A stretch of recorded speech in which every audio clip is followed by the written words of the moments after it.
Hi friends, അസ്സലാമു അലൈക്കും. Rabies കിച്ചണിലേക്ക് എല്ലാ കൂട്ടുകാർക്കും ഒരിക്കൽ കൂടി സ്വാഗതം. ഇന്ന് ഞാൻ വന്നിട്ടുള്ളത് നമ്മുടെ ബ്രേക്ക്ഫാസ്റ്റിനൊക്കെ അധികമായി വന്നിട്ടുള്ള ഇഡലി വെച്ചിട്ട് നല്ല അടിപൊളിയൊരു സ്വീറ്റ് എങ്ങനെ തയ്യാറാക്കാമെന്നാണ്. ഒട്ടും വൈകാതെ തന്നെ വീഡിയോയിലോട്ട് പോകാം. അതിനായി ഞാനിവിടെ 5 ഇഡലിയാണ് എടുത്തിട്ടുള്ളത്. ഇത് നമുക്കൊന്ന് ചെറുതായി കട്ട് ചെയ്തെടുക്കാം. ഈ ഇഡലി തയ്യാറാക്കിയപ്പോൾ ഞാൻ ഉപ്പ് മാത്രമേ ഇട്ട് കൊടുത്തിട്ടുള്ളൂ. ഇഞ്ചിയും പച്ചമുളകും ഒന്നും ഞാൻ ചേർത്ത് കൊടുത്തിട്ടില്ല. ഒത്തിരി അങ്ങ് തിക്നെസ്സിലെടുക്കേണ്ട, ഈ ഒരു വലുപ്പത്തിൽ കട്ട് ചെയ്തെടുത്താൽ മതിയാകും. ഇപ്പോൾ ഇഡലിയെല്ലാം കട്ട് ചെയ്തെടുത്തിട്ടുണ്ട്. ഒരു ചീനച്ചട്ടിയിലേക്ക് കുറച്ച് സൺഫ്ലവർ ഓയിൽ ഒഴിച്ചു കൊടുത്തിട്ടുണ്ട്. ചൂടാകുമ്പോഴേക്കും നമുക്ക് ഈ ഇഡലി കുറേശ്ശെയായി ഇട്ട് കൊടുക്കാം. ഇട്ട് കൊടുത്താൽ ഉടനെ തന്നെ ഇളക്കി കൊടുക്കണ്ട. ഒരു 2 മിനിറ്റ് സമയം കഴിഞ്ഞതിന് ശേഷം മാത്രമേ ഇളക്കി കൊടുക്കാവൂ. 2 മിനിറ്റ് കഴിഞ്ഞാൽ പിന്നെ മീഡിയം ഫ്ലെയിമിലേക്ക് വെച്ചിട്ട് തുടരെ ഇളക്കിക്കൊണ്ടേയിരിക്കണം. ഇഡലി എണ്ണയിലേക്ക് ഇടുമ്പോഴേക്കും ഈ എണ്ണയൊക്കെ നന്നായി പതഞ്ഞിട്ട് വരും. ഈ സ്നാക്ക് നല്ല ക്രിസ്പി ആയി വരുമ്പോഴേക്കും നമ്മുടെ ഈ എണ്ണയിലെ പതയെല്ലാം മൊത്തത്തിലങ്ങ് വറ്റും. അപ്പോഴേക്കും ആ സ്നാക്ക് അതിൽ നിന്നും കോരി മാറ്റണം.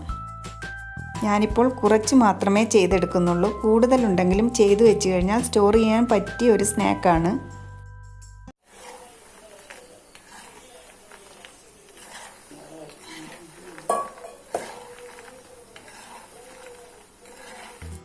ഇപ്പോൾ പതയൊക്കെ വറ്റി ആ ക്രിസ്പി ആയിട്ടുള്ള ഒരു സൗണ്ട് കേട്ടില്ലേ? ആ സമയമാകുമ്പോഴേക്കും നമുക്ക് കോരി മാറ്റാം. അടുത്ത ഒരു ബാച്ച് കൂടി ഞാൻ ഇതുപോലെ ഇട്ട് വറുത്ത് കോരി എടുത്തിട്ടുണ്ട്. ഒന്ന് കഴിച്ച് കാണിക്കാം എത്രത്തോളം ക്രിസ്പിയാണെന്ന്. കേൾക്കുമ്പോഴറിയാമല്ലോ.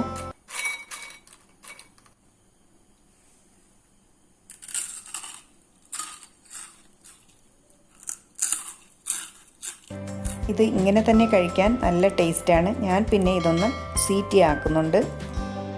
അതിനായി ഞാൻ ഒരു പാനിലേക്ക് 1/4 കപ്പിൽ അളവിൽ പഞ്ചസാരയാണ് ചേർത്ത് കൊടുത്തിട്ടുള്ളത്.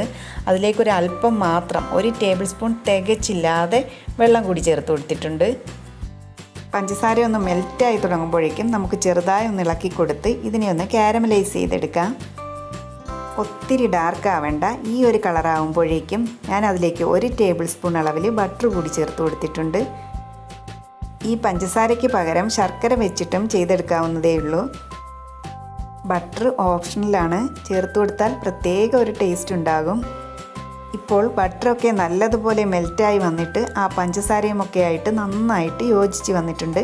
ഈ സമയം നമുക്ക് പെട്ടെന്ന് തന്നെ നേരത്തെ വറുത്ത് വെച്ചിട്ടുള്ള സ്നാക്ക് കൂടി ചേർത്ത് കൊടുത്തിട്ട് മൊത്തത്തിലൊന്ന് മിക്സ് ചെയ്തെടുക്കാം.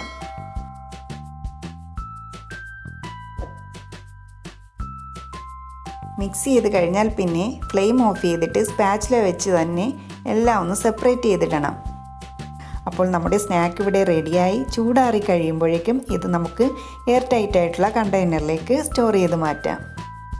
പറഞ്ഞാൽ പോലും ആരും വിശ്വസിക്കത്തില്ല ഇത് ഇഡലി വെച്ച് തയ്യാറാക്കിയിട്ടുള്ള സ്നാക്കാണെന്ന്. അപ്പോൾ എൻ്റെ കൂട്ടുകാരെല്ലാവരും ഒന്ന് ട്രൈ ചെയ്ത് നോക്കണേ. എൻ്റെ ചാനൽ ലൈക്കും ഷെയറും സബ്സ്ക്രൈബും ചെയ്യാൻ മറക്കരുതേ.